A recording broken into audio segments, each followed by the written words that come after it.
हिंदी कहानी। वृद्ध बोला, हे दैत्यराज, अब ध्यान देकर मेरा वृतांत सुने। ये हिरनी मेरे चचा की बेटी और मेरी पत्नी है। जब यह 12 वर्ष की थी तो इसके साथ मेरा विवाह हुआ। यह अत्यंत पतिव्रता थी और मेरे प्रत्येक आदेश का पालन करती थी।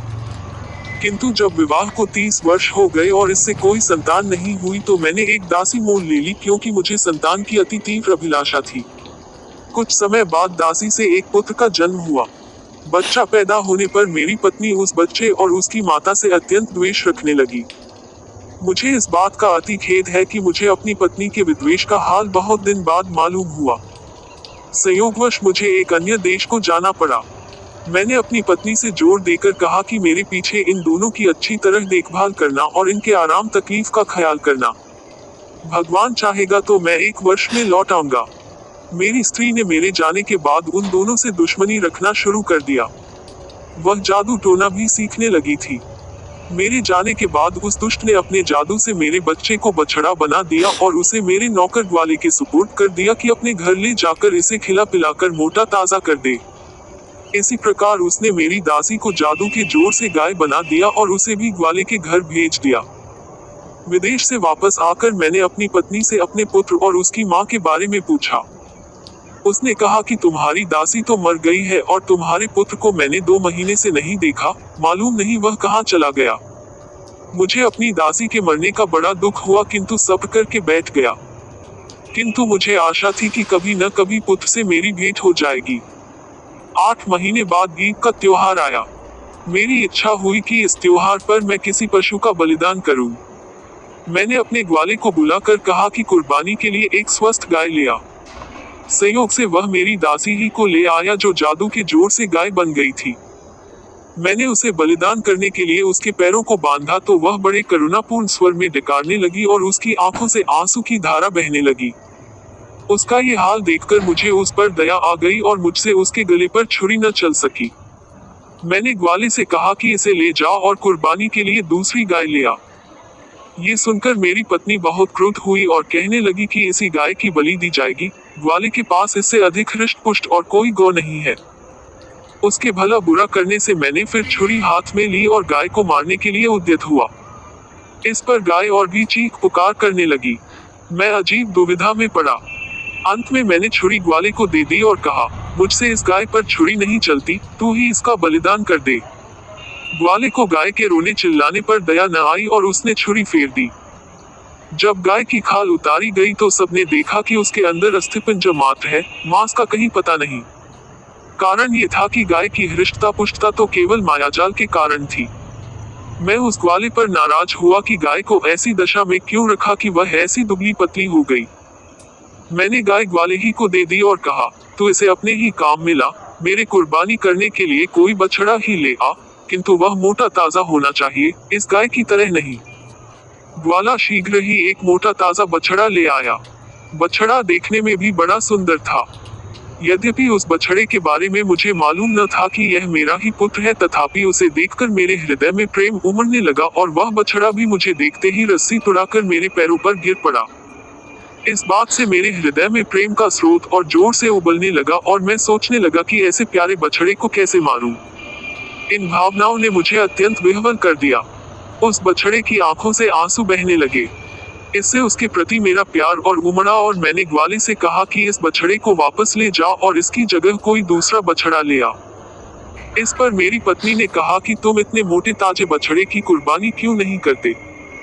मैंने कहा कि यह बछड़ा मुझे बड़ा प्यारा लगता है और मेरा जी नहीं करता है कि इसका वध करूं, तुम इसके लिए कुछ जोर मत दो।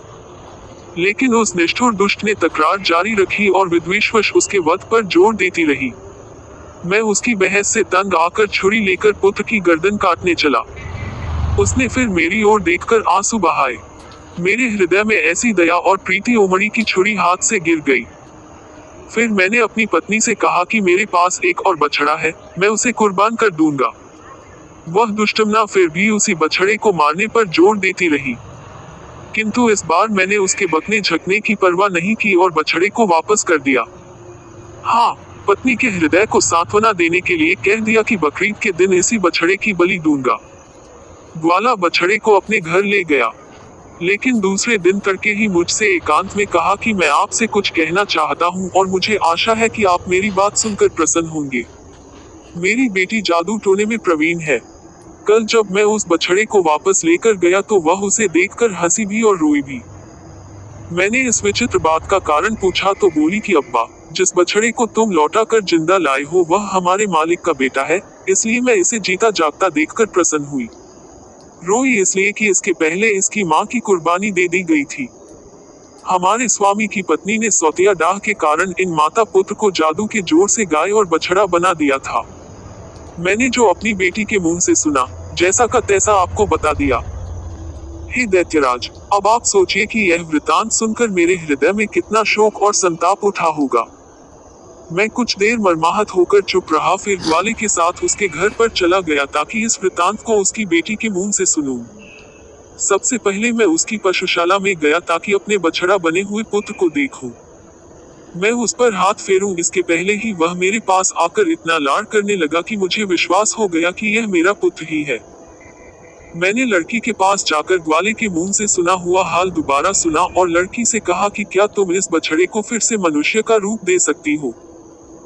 उसने कहा, निश्चय ही मैं उसे दोबारा मनुष्य बना सकती हूँ। मैंने कहा, अगर तुम ऐसा कर दो तो मैं तुम्हें अपनी सारी धन संपदा दे दूंगा।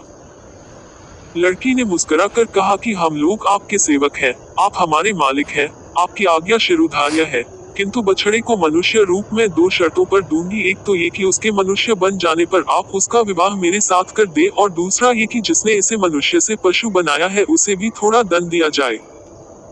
मैंने उत्तर दिया, मुझे तुम्हारी पहली शर्त बिल्कुल मंजूर है। मैं तुम्हारा विवाह उसके साथ कर दूंगा और तुम दोनों को इतना धन धान्य दूंगा कि जीवन पर्यंत तुम्हें किसी चीज की कमी नहीं रहेगी। दूसरी शर्त में निर्णय मैं तुम्हारे ही हाथ छोड़ता हूँ। तुम जो भी दंड उसके लिए उचित समझोगी वही दंड मेरी पत्नी को दिया जाएगा। हाँ, ये जरूर कहूंगा कि यद्यपि वह दुष्ट दंडनीय है किंतु उसे प्राणदंड न दे देना। लड़की ने कहा कि जैसा उसने आपके पुत्र के साथ किया है वैसा ही मैं उसके साथ करूंगी। ये कहकर उसने एक प्याले में पानी लिया और उसे अभिमंत्रित करके बछड़े को सामने लाकर कहा कि ऐ खुदा के बंदे, अगर तू आदमी है और केवल जादू के कारण बछड़ा बना है तो भगवान की दया से अपना पूर्ण रूप प्राप्त कर ले। ये कहकर उसने अभिमंत्रित जल उस पर छिड़का और वह तुरंत ही मनुष्य रूप में आ गया। मैंने प्रीतिपूर्वक उसे छाती से लगाया और गदगद स्वर में उससे कहा कि इस लड़की के कारण ही तुमने फिर से मानव देह पाई है, तुम इसका एहसान चुकाओ और इसके साथ विवाह कर लो। पुत्र ने सहर्ष मेरी बात मानी। लड़की ने इसी प्रकार जल को अभिमंत्रित करके मेरी पत्नी को हिरनी का रूप दे दिया। मेरे पुत्र ने उस कन्या के साथ विवाह किया किंतु दुर्भाग्यवश वह थोड़े ही समय के बाद मर गई। मेरे पुत्र को इतना दुख हुआ कि वह देश छोड़कर कहीं चला गया। बहुत दिनों तक मुझे उसका कोई समाचार नहीं मिला, अतएव मैं उसे ढूंढने निकला हूँ। मुझे किसी पर इतना भरोसा नहीं था कि अपनी हिरनी बनी हुई पत्नी को उसके पास छोड़ता, इसलिए मैं उसे अपने साथ लिए हुए देश देश अपने पुत्र की खोज में घूमता हूँ। यही मेरी और इस हिरनी की कहानी है। अब आप स्वयं निर्णय कर ले कि यह घटना विचित्र है या नहीं। दैत्य ने कहा, निस्संदेह विचित्र है। मैंने व्यापारी के अपराध का 1/3 हिस्सा माफ कर दिया।